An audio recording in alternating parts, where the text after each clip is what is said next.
Before I get started, I would like to say two very important things. One, I continue to follow Dr. Hovind despite our disagreements on a few doctrines and want his ministry to flourish as much as possible.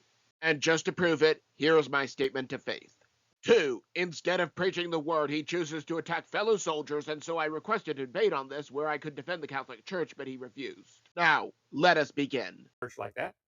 Roman Catholic Church teaches that a believer is infused with grace when they receive the sacraments.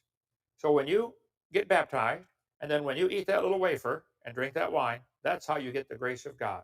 Again, you are oversimplifying to the point of being inaccurate. I already defined that a sacrament is a visible sign of God's invisible grace. Furthermore, we use these as signposts to make our journey easier. You could probably navigate without signposts, but again, they make my journey easier. The difference between a sign of grace and receiving grace is another topic for another day. Not that you are open to a debate on this or anything.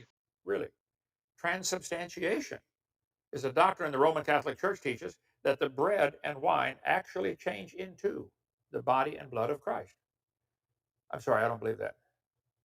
Test it. Okay, let us engage in a little thought experiment for a moment. Imagine for a moment that you are in Israel at the turn of the first century. If you came across Jesus and looked at his skin under the microscope, would you be able to see his divinity? Use any type of scope and you would never see it. Thus, by this experiment, you would conclude that Jesus is a mere man.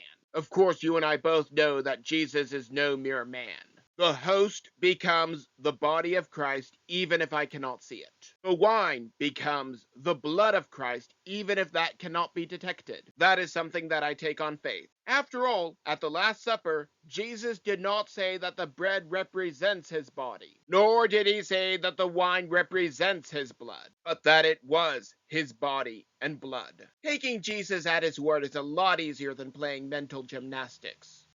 Okay, we'll test it one time. If it is, isn't that cannibalism?